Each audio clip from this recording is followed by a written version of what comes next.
Hello बच्चों and welcome to study with Unique. आज जो क्वेश्चन हम लेके आए हैं वो है डिफरेंशिएशन चैप्टर से। और ये जो क्वेश्चन है ये क्वेश्चन इम्प्लिसिट फंक्शन का है। कौन सा फंक्शन? Implicit function. ठीक है, इसमें एक्स और वाई को आप सेपरेट नहीं कर सकते हो। ठीक है, और ये क्वेश्चन मार्च 2017 में 2 मार्क्स के लिए आया हुआ है। कितने? 2 मार्क्स के लिए। ठीक है, तो जिस बच्चे को इम्प्लिसिट फंक्शन नहीं आता है उसे भी मैं इस क्वेश्चन के सारे आराम से समझा दूंगा। ठीक है, आपको टेंशन नहीं लेना इस बात का।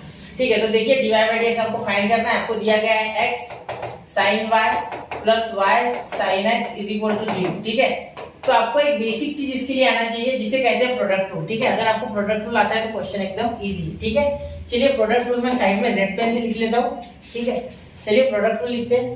तो प्रोडक्ट रूल अगर आप लिखोगे तो यहाँ हो जाएगा u dot v D dx of u dot v is equal to u dv by dx plus v du by dx। ठीक है, क्या लिखा मैंने? जिसको नहीं आता वो देख लो एक बार। ठीक है, पहले क्या किया मैंने? u into V D dx लिख दिया। इसका मीनिंग क्या है कि differentiation of u into V. तो पहला टर्म वैसे का वैसा यानी u वैसे का वैसा dv बाय dx पहले। ठीक है, बाद में प्लस v वैसे का वैसा du बाय dx मतलब डिफरेंशिएशन ऑफ u दूसरे नंबर पे। अब क्या सर हम ये इधर और ये इधर लिख सकते? बिल्कुल बेटा, क्योंकि ये दोनों के बीच में प्लस है। 1 + 2 लिखो या 2 + 1 लिखो, बात तो एक ही होगी।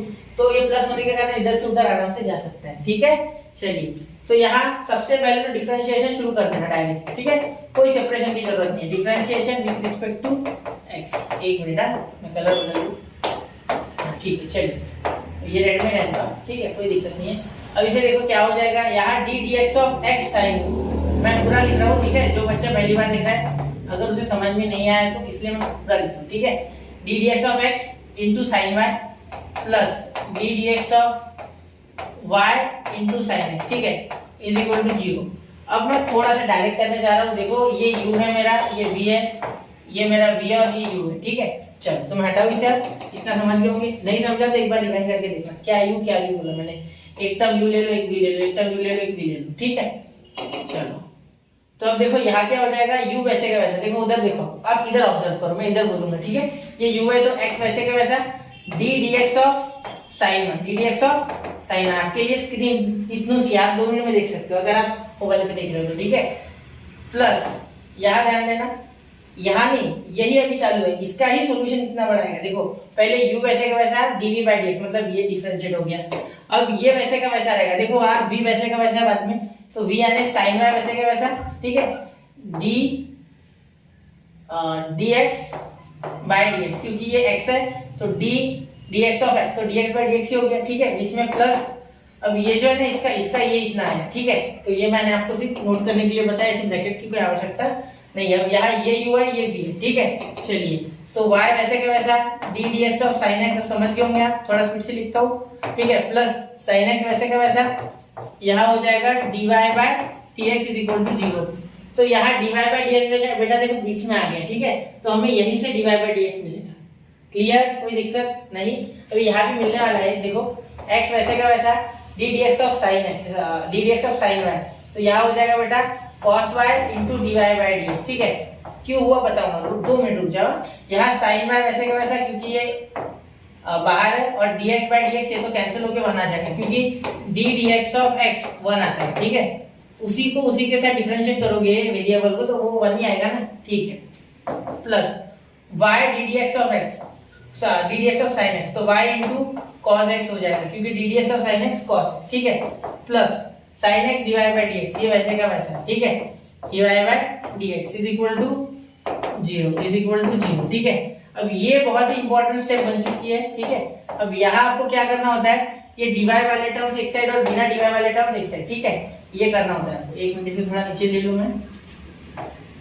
देखो जो dy वाले टर्म्स है वो एक तरफ मतलब ये पूरा टर्म और ये पूरा टर्म इधर ले लो और ये उधर भेज दो। ठीक है, बिना dy वाले।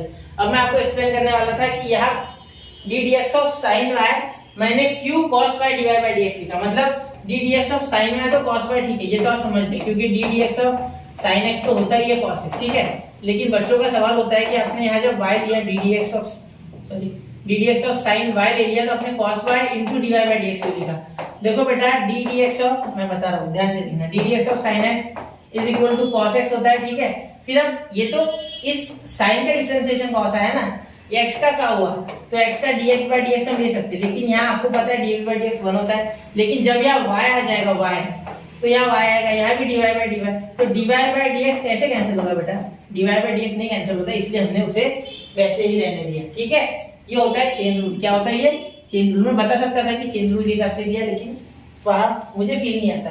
ठीक है, कि आपको फील आएगा, इसीलिए मेरा फील आने तक मैं पढ़ाऊंगा आपको। ठीक है, चलिए यहाँ तक क्लियर है। अब देखो ये बिना dy by dx वाले उधर लेके जाओ। ठीक है, तो यहाँ हो जाएगा इस side sin y minus y cos x। ठीक है, तो यहाँ sin y के पास माइनस है, देखो ये उधर जाके माइनस, ये भी उधर जाके माइनस। ठीक है, ये एक साथ आ गए। ठीक है, तो यहाँ आ गया dy by dx कॉमन। ठीक है, ये बताऊंगा कैसे कॉमन है, 1 मिनट देखो। और यहाँ हो जाएगा x cos y और यहाँ हो गया sin x cos y और यहाँ हो गया प्लस sin x। अब ध्यान देना मेरी बात पे, ये देखो ये और ये इन दोनों टर्म में ये dy by dx क्या है, कॉमन है। ठीक है, क्या है, कॉमन है, तो इसीलिए हम क्या कर सकते हैं, dy by dx कॉमन निकाल सकते, तो x cos y और sin x बच गया। ठीक है, 2 मार्क्स का क्वेश्चन है, मैं जानता हूँ, लेकिन समझना है हमें अच्छे से। तो dy by dx is equal to, ये माइनस कॉमन निकाल लो, तो माइनस कॉमन आ गया, तो क्या आ गया, sin y minus cos x, sorry minus नहीं प्लस, क्योंकि देखो जब माइनस कॉमन निकला तो ये दोनों पॉजिटिव, और ये x cos y plus sin x। ठीक है, ये आ गया आपका फाइनल आंसर। ठीक है, क्योंकि ये कट नहीं है, देखो कुछ कॉमन नहीं है ना दोनों में, या x cos y या sin y या sin x। ठीक है, तो ये आपका आंसर है। ठीक है, मार्च 2017 में आया क्वेश्चन है, इम्प्लिसिट फंक्शन का है। अच्छे से एक बार देखना, वापस से रिवाइंड करके देखना अगर नहीं समझा तो। ठीक है, क्योंकि मैंने एक छोटी छोटी स्टेप बताई। ठीक है, तो चलिए बच्चों पढ़ते हैं, चलो मिलते हैं अगले लेक्चर में, पढ़ते रहे, आगे बढ़ते रहे। जय हिंद, जय भारत।